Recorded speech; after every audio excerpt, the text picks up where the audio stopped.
Capítulo 15.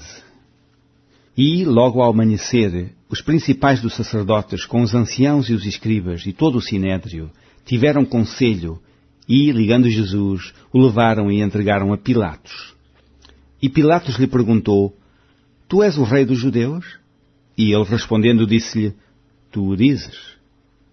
E os principais dos sacerdotes o acusavam de muitas coisas, porém ele nada respondia. E Pilatos o interrogou outra vez, dizendo: Nada respondes? Vê quantas coisas testificam contra ti.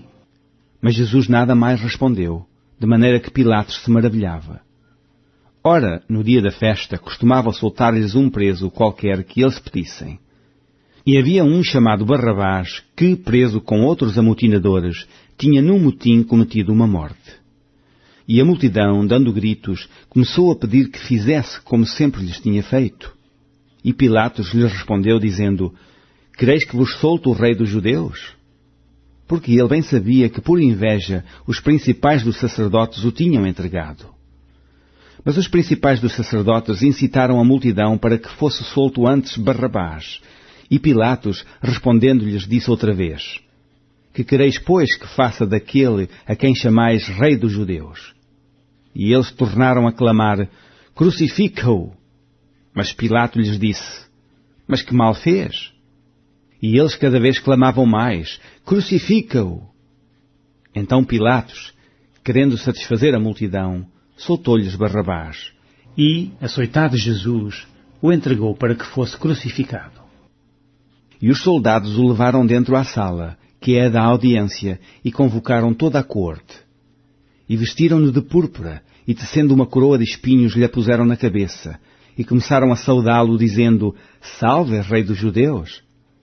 E feriram-no na cabeça com uma cana, e cuspiram nele, e, postos de joelhos, o adoraram. E, havendo-o escarnecido, despiram-lhe a púrpura, e o vestiram com os seus próprios vestidos, e o levaram para fora, a fim de o crucificarem.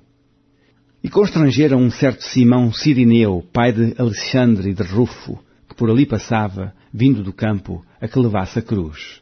E levaram-no ao lugar do Gólgota, que se traduz por lugar da caveira. E deram-lhe a beber vinho com mirra, mas ele não o tomou. E, havendo-o crucificado, repartiram os seus vestidos, lançando sobre eles sortes, para saber o que cada um levaria. E era a hora terceira, e o crucificaram. E por cima dele estava escrita a sua acusação: O Rei dos Judeus. E crucificaram com ele 2 salteadores, um à sua direita e outro à esquerda. E cumpriu-se a Escritura que diz: E com os malfeitores foi contado. E os que passavam blasfemavam dele, meneando as suas cabeças e dizendo: tu que derribas o templo e em 3 dias o edificas, salva-te a ti mesmo e desce da cruz. E da mesma maneira também, os principais dos sacerdotes com os escribas diziam uns para os outros, zombando: Salvou os outros e não pode salvar-se a si mesmo. O Cristo, o Rei de Israel, desça agora da cruz, para que o vejamos e acreditemos. Também os que com ele foram crucificados o injuriavam. E, chegada a hora 6ª, houve trevas sobre a terra até à hora 9ª.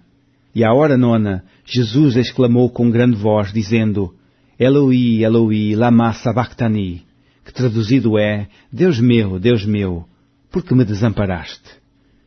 E alguns dos que ali estavam, ouvindo isto, diziam: Eis que chama por Elias? E um deles correu a embeber uma esponja em vinagre, e pondo-a numa cana, deu-lhe a beber, dizendo: Deixai, vejamos se virá Elias tirá-lo. E Jesus, dando um grande brado, expirou. E o véu do templo se rasgou em 2, de alto a baixo. E o centurião que estava defronte dele, vendo que assim clamando expirava, disse: Verdadeiramente, este homem era o Filho de Deus. E também ali estavam algumas mulheres, olhando de longe, entre as quais também Maria Madalena e Maria, mãe de Tiago, o menor, e de José e Salomé, as quais também o seguiam e o serviam quando estava na Galileia, e muitas outras que tinham subido com ele a Jerusalém.